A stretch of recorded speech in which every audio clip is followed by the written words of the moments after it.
ஆன்மீக நண்பர்கள் அனைவருக்கும் வணக்கம் நேயர்களே.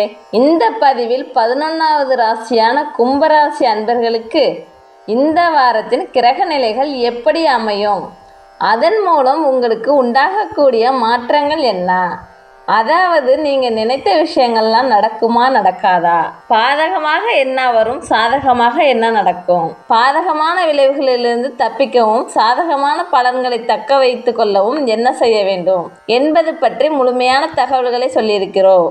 இந்த பதிவு கும்பராசி அன்பர்களுக்கு பயனுள்ளதாக அமையும். அதனால் ஸ்கிப் பண்ணாமல் முழுமையாக பாருங்கள். நீங்கள் இப்போதான் முதன்முறையாக நமது சேனலை பார்க்குறீங்க என்றால் மறக்காமல் சப்ஸ்கிரைப் செய்து கொள்ளுங்கள்.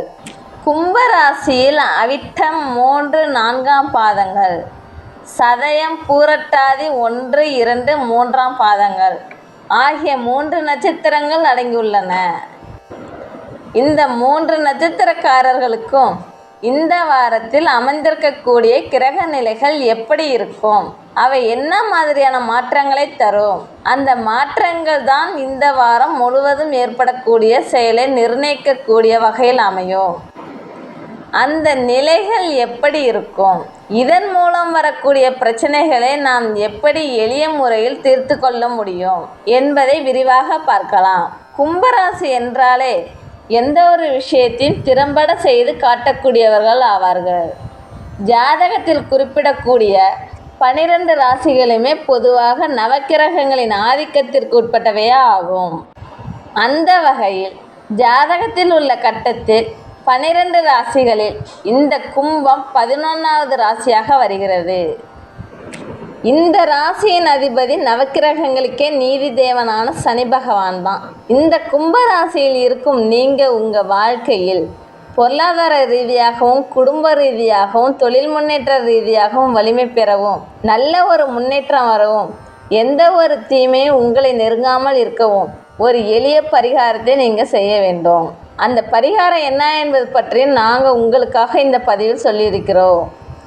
12 ராசிகள்லேயே மகரம் மற்றும் கும்பராசி தான் சனி பகவானின் ராசிக்குரியவே ஆகும். இந்த 2 ராசிக்காரர்களுமே சனிக்கிரக பயிற்சி காலத்தில் மற்ற ராசிக்காரர்களை போலில்லாமல் நிறைய பாதகமான பலன்களை அனுபவிப்பது கிடையாதுங்க. நீங்கள் அனுபவித்த கஷ்டங்கள் மற்ற ராசிக்காரர்களை விட குறைவாகவே இருக்கும். ஏனெனில் உங்கள் அதிபதி சனி பகவான் என்பதால் பெரிய கஷ்டத்தை எல்லாம் உங்களுக்கு கொடுத்திருக்க மாட்டார். அப்படி கஷ்டமே வந்திருந்தாலும் இறுதியில் உங்களுக்கு நன்மை வரும்படி தான் இவரின் ஒவ்வொரு செயலும் இருக்குங்க. கும்பராசிக்காரர்கள் எப்போவுமே எல்லா செயலையுமே வீர செயலாக செய்யக்கூடியவர்கள் ஆவார்கள். பொதுவாக ஒரு விஷயத்தை எடுத்துக்கொண்டால் அந்த விஷயத்தில் வெற்றி பெறும் வரைக்கும் அவங்க மன உறுதியோடு செயல்பட்டு, எடுத்த செயல்களில் வெற்றி பெறும் வரைக்கும் அதிலிருந்து பின்வாங்காமல் திறமையாக செய்து வெற்றி அடையக்கூடிய ஒரு இயல்பு அவங்களுக்கு இயற்கையாகவே இருக்குங்க. கும்பராசிக்காரர்கள் உங்கள் வாழ்க்கையில் செல்வ நிலை உயரவும் அதிர்ஷ்டங்களை பெறவும் என்ன பரிகாரம் செய்ய வேண்டும் என்பதை முதலில் பார்க்கலாம். கும்பராசியில் பிறந்திருக்கும் நீங்கள் செல்வ வளமிக்க வாழ்க்கை கிடைக்கவும் எல்லா விதத்திலும் சிறப்பான முன்னேற்றம் அடையவும் வேண்டுமென்றால் கட்டாயமாக இந்த ஒரு விஷயத்தை செய்யுங்கள். என்னவென்றால், சனிக்கிழமையில் ஆஞ்சநேயர் வழிபாடு செய்வது சனி பகவானின் தோஷங்களை நீக்கி நன்மைகளை உங்களுக்கு ஏற்படுத்தி தருங்க. அது மட்டும் இல்லாமல் சனி அம்சம் கொண்ட திருப்பதி வெங்கடாச்சலபதி பகவானை சனிக்கிழமையில் வழிபட்டு வருவதன் மூலமாக உங்கள் வாழ்க்கையில் நல்ல ஒரு செல்வ நிலை உயர்ந்து காணப்படும். இந்த ராசியில் இருப்பவர்கள் அஷ்டமி தினத்தில் பைரவர் மூர்த்தியை வழிபட்டால் உங்கள் வாழ்க்கையில் வரக்கூடிய கஷ்டம், காரியத்தடை இவையெல்லாம் விலகக்கூடிய வாய்ப்பை பெற முடியுங்க. இந்த 3 வழிபாடுகளையுமே நீங்கள் தொடர்ந்து செய்யுங்கள், நன்மை உங்களுக்கு வந்து சேரும். சனிக்கிழமையில் ஆஞ்சநேயர் வழிபாடு செய்வதன் மூலமாக உங்களுக்கு தொழில் மற்றும் குடும்பத்தில் ஒரு நிம்மதியான சூழ்நிலை உருவாகுங்க. எந்த ஒரு பிரச்சனையும் இல்லாமல் நிம்மதியான வாழ்க்கை வாழ ஆஞ்சநேயர் உங்களுக்கு உறுதுணையாக இருப்பார். அது மட்டும் இல்லாமல் உங்களுக்கு ஆஞ்சநேயரை பிடிக்கும் என்றால் ஜெய் ஆஞ்சநேயா போற்றி என்ற மந்திரத்தையும் 3 முறை மறக்காமல் பதிவிடவும் செய்யுங்கள். செல்வ நிலை மேலோங்கி வளரவும் காரிய தடைகள் விலகி கஷ்டமில்லாமல் வாழவும் சனிக்கிழமையில் திருப்பதி ஏழுமலையானை வழிபட்டு வருவதன் மூலமாக நன்மைகள் வந்து சேரும் உங்களுக்கு. திருப்பதி ஏழுமலையானை பிடிக்கும் என்றால் திருப்பதி ஏழுமலையானுக்கு போற்றி என்ற மந்திரத்தை 3 முறை மறக்காமல் பதிவிடவும் செய்யுங்கள். அதே போல அஷ்டமி தினத்தில் இந்த பைரவர் வழிபாடு செய்வதன் மூலமாக எப்பேற்பட்ட கஷ்டத்தையுமே சூரியனை கண்ட பனி போல உடைத்தெறியக்கூடிய ஆற்றல் பிறக்கக்கூடிய வல்லமை உங்களுக்கு உண்டாகுங்க. உங்களுக்கு பைரவர் பிடிக்கும் என்றால் பைரவரே போற்றி என்ற மந்திரத்தையும் 3 முறை மறக்காமல் பதிவிடவும் செய்யுங்கள். எல்லா விதத்திலும் நன்மைகள் பெற்று நலமுடன் வாழ இறைவன் உங்களுக்கு உறுதுணையாக இருப்பார். உங்களுக்கு நாங்கள் வாழ்த்துக்களையும் உங்களுக்காக நாங்கள் இறைவனிடம் பிரார்த்தனையும் செய்து கொள்கிறோம். கும்பராசியை பொறுத்த வரைக்கும் இந்த வாரத்தின் கிரக நிலைகளை ஆராய்ந்து பார்க்கும்போது பண வசதியும் நல்லபடியாக இருக்குங்க. அதே போல் செலவுகளும் ஓரளவுக்கு கட்டுக்குள் வந்துவிடும். குடும்பத்தில் மகிழ்ச்சியான சூழ்நிலையும் உண்டாகுங்க. உடல் ஆரோக்கியம் மேம்பட்டு காணப்படும். உங்களுக்கு உங்கள் பிள்ளை அல்லது பெண்ணின் திருமண விஷயத்தில் இந்த வாரம் ஈடுபடுவதாக இருந்தால் கவனமாக இருங்க. எடுத்தவங்க விழுத்தவனே எந்த ஒரு செயலையும் செய்யக்கூடாதுங்க. வாரத்தின் பிற்பகுதியில் கணவன் மனைவிக்கிடையே சின்ன அளவில் ஏதாவது கருத்து வேறுபாடுகள் கூட வரலாம். அதனால் விட்டு கொடுத்து போகிறது, அனுசரித்து போவதும் ரொம்பவே நல்லது. தேவையில்லாமல் வீடுகளில் வீண் விவாதங்கள் மேற்கொள்ளாமல் இருப்பது குடும்ப ஒற்றுமையை குலையாமல் இருக்குங்க. வேலைக்கு செல்லக்கூடிய பெண்களுக்குமே நீங்கள் எதிர்பார்த்த பதவி உயர்வும் உங்களுக்கு சிறப்பான வேலைக்காக ஊதிய உயர்வும் கிடைக்கக்கூடிய அமைப்பு இருக்குங்க. அதனால தான் திரும்ப சொல்கிறோம், உங்கள் பணிகளில் நீங்கள் கவனமாக இருங்கள் என்று. ஏனெனில் இதற்கு முன் நீங்கள் சிறப்பாக செய்திருந்த செயல்களுக்கு கூட பாராட்டு உங்களுக்கு கிடைத்திருக்காது. அது ரொம்பவுமே உங்கள் மனதை ரொம்பவே வருத்திருக்குங்க. இது மாதிரியான விஷயங்கள் எல்லாமே இந்த வாரத்தை பொறுத்த வரைக்கும் மாறக்கூடிய அமைப்பு இருக்குங்க. அதனால தான் கவனமாக செய்யுங்கள் என்று சொல்கிறோம்.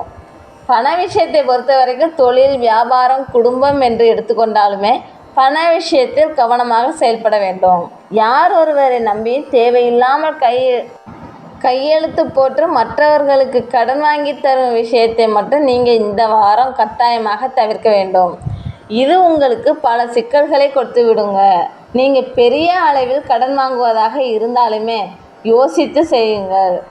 கடன் விஷயங்கள் மட்டும் இந்த வாரம் உங்களுக்கு சில பாதகத்தை கொடுக்கக்கூடிய வகையில் இருப்பதால் கடன் வாங்கும்போது கடன் கொடுக்கும் போதும் கவனமாக செயல்பட்டால் நன்மைகளை நீங்கள் பெற முடியுங்க. வியாபாரத்தில் இருக்கும் உங்களுக்கு விற்பனையும் லாபமும் கொஞ்சம் திறமையாக செயலாற்றினால் எதிர்பார்த்ததை விடவும் அதிகமாக பெறக்கூடிய யோகத்தை நீங்கள் பெற முடியுங்க.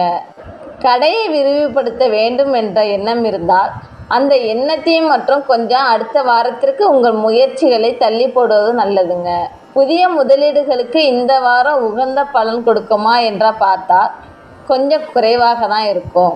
அதனால தான் கொஞ்சம் கவனமாக உங்கள் செயல்களில் இருக்க சொல்கிறோம். முன்னெச்சரிக்கையாக செயல்பட்டால் நல்லது. வியாபாரத்தை பொறுத்த வரைக்கும் கவனமாகவும் எச்சரிக்கையாகவும் இருந்தால் நல்ல லாபத்தை பெற முடியுங்க.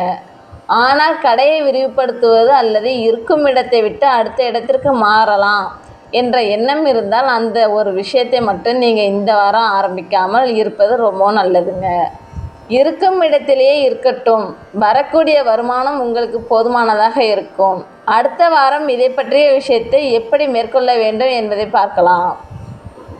குடும்பத்தை நிர்வகிக்கக்கூடிய பெண்களுக்குமே இந்த வாரம் ஒரு மகிழ்ச்சியான சூழ்நிலையை கொடுக்குங்க. இதற்கு முன்னெல்லாம் நீங்கள் ஒன்று சொன்னால் எதிர்த்து எல்லாம் பேசியிருப்பார்கள். சொல்லும் வேலையை கூட யாரும் கேட்டிருக்க மாட்டார்கள். அப்புறம் உங்கள் பேச்சுக்கு சரியான அங்கீகாரமும் இருந்திருக்காதுங்க. இதெல்லாம் ரொம்பவே மனதை வாட்டி வதைத்திருக்கும் உங்களுக்கு. இப்போதெல்லாம் யாராவது உங்களுக்கு கேட்டு ஏதாவது சொல்லுங்கள் என்று கேட்டால் கூடவே பெரிதாக உங்களுக்கு சொல்ல வேண்டும் என்ற எண்ணமும் வராது. ஏனெனில் இதற்கு முன் நடந்த விஷயங்கள் அப்படியே உங்கள் மனதை தாக்கியிருக்கும். ஆனால் இவை எல்லாமே மறந்துவிடுங்கள். இந்த வாரம் என்பது உங்களுக்கு ஆச்சரியப்படும் வகையில் பல விஷயங்கள் நடக்கக்கூடிய வாய்ப்பு உண்டாகுங்க. உங்கள் தலைமையில் உங்கள் வீட்டில் சுபகாரியங்களும் நடப்பதற்கான வாய்ப்புகள் இருக்குது. நீங்கள் சொல்வதில் நல்ல விஷயத்தை புரிந்து கொள்வார்கள். உங்கள் வீட்டில் இருப்பவர்களும் அதை சரியென்று அங்கீகாரம் செய்வார்கள்ங்க. இந்த ஒரு விஷயம் பெண்களுக்கு ரொம்பவே இதமான ஒரு மகிழ்ச்சியை கொடுக்கும். இவ்வளவு நாள் பட்ட கஷ்டத்தையுமே தாண்டி வந்தது போல உணரப் போகிறீர்கள். உங்கள் பணிகளை சிறப்பாக செய்யுங்கள். எல்லாமே நல்லதாக நடக்குங்க. வேலைக்கு செல்லக்கூடிய பெண்களுக்கும் அலுவலகத்தில் பணிச்சுமை கொஞ்சம் அதிகரித்து காணப்படுங்க. இதனால் உடல் அசதியும் மனசோர்வும் அதிகமாக ஏற்படும். என்னடா இந்த வேலை என்ற சலிப்பும் வரலாம். வேலை மீது மட்டும் நீங்கள் சலிப்பு கொள்ளவே கூடாதுங்க. ஏன் அப்படி சொல்கிறோம் என்றால், இந்த வாரம் நீங்கள் எவ்வளவு திறமையாக உங்கள் செயலை செய்கிறீர்களோ அவ்வளவுக்கு நல்ல முன்னேற்றத்தை காண முடியுங்க. நீங்கள் செய்த நல்ல விஷயத்திற்கான அங்கீகாரங்களும் பாராட்டுகளும் உடனுக்குடனே உண்டாகும் உங்களுக்கு. அதனால தான் கவனமாக உங்கள் செயல்களில் ஈடுபடுங்கள் என்று சொல்கிறோம். அலட்சியமாக இருந்தால் பல பின்னடைவுகள் வரலாங்க. வியாபாரத்திலும் சறுக்கு நிலை ஏற்படலாம். அதனால் கவனத்தை முடிந்த அளவுக்கு கையாளுங்கள். எல்லா விதத்திலும் இந்த கும்பராசி அன்பர்கள் நன்மையை பெற முடியும். கும்பராசியில் இருக்கும் 3 நட்சத்திரக்காரர்களுக்குமே எல்லா விதத்திலும் நன்மைகளை பெற வேண்டுமென்றால் சனிக்கிழமையில் ஆஞ்சநேயர் வழிபாட்டை தொடர்ந்து செய்து வாருங்கள். ஏனெனில் நீங்கள் நல்ல ஒரு முன்னேற்றத்தை காண முடியுங்க. அது மட்டும் இல்லாமல் ஆஞ்சநேயரின் அருளால் எல்லாவித நன்மைகளும் கிடைக்கப்பெற்று நலமுடன் வாழ நாங்களும் உங்களுக்கு வாழ்த்துக்களை சொல்லிக் கொள்கிறோம். இந்த வாரம் என்பது கும்பராசி அன்பர்களுக்கு ஓரளவுக்கு சீரான சிறப்பு தரும் வாரமாக தான் அமைந்திருக்கிறது. மற்ற ராசிக்காரர்களை ஒப்பிடும்போது இந்த வாரத்தின் கிரக அமைப்புகளால் எல்லாவித நன்மைகளும் இருக்குங்க. வரக்கூடிய வாய்ப்புகளை சரியாக பயன்படுத்தி கொண்டால் எல்லா விதத்திலும் நீங்கள் முன்னேற்றம் பெற முடியுங்க. அதிர்ஷ்டம் தரும் நாட்கள் என்னவென்று பார்த்தால் உங்களுக்கு சனிக்கிழமை மற்றும் திங்கட்கிழமை அதிர்ஷ்டம் தரும் நாட்களாக உள்ளது. என்ன நேயர்களே, இந்த பதிவு நீங்கள் பயன்பெறும் வகையில் அமைந்திருக்கும் என்று நினைக்கிறோம். பதிவு பிடித்திருந்தால் லைக் பண்ணுங்கள், ஷேர் பண்ணுங்கள், கமெண்ட் பண்ணுங்கள். நீங்கள் இப்போ தான் முதன்முறையாக நமது சேனலை பார்க்குறீர்கள் என்றால் மறக்காமல் சப்ஸ்கிரைப் செய்து கூடவே வரும் பெல் ஐக்கானையும் கிளிக் செய்து கொள்ளுங்கள். அப்பொழுது தான் நாங்கள் போடும் பதிவுகள் உடனுக்குடன் நோட்டிஃபிகேஷன் மூலமாக உங்களை வந்தடையும் என்பதை தெரிவித்துக் கொள்கிறோம். நமது சேனலை உங்கள் நண்பர்களுக்கும் ஷேர் செய்யுங்கள். அவர்களுக்கும் சப்ஸ்கிரைப் செய்ய சொல்லுங்க. தொடர்ந்து பார்த்தமைக்கு நன்றி நேயர்களே. மேலும் வீடியோக்களுக்கு எங்கள் இறையருள் யூடியூப் சேனலை சப்ஸ்கிரைப் செய்து எங்களின் ஜோதிட பயணத்தில் இணைந்திருங்கள்.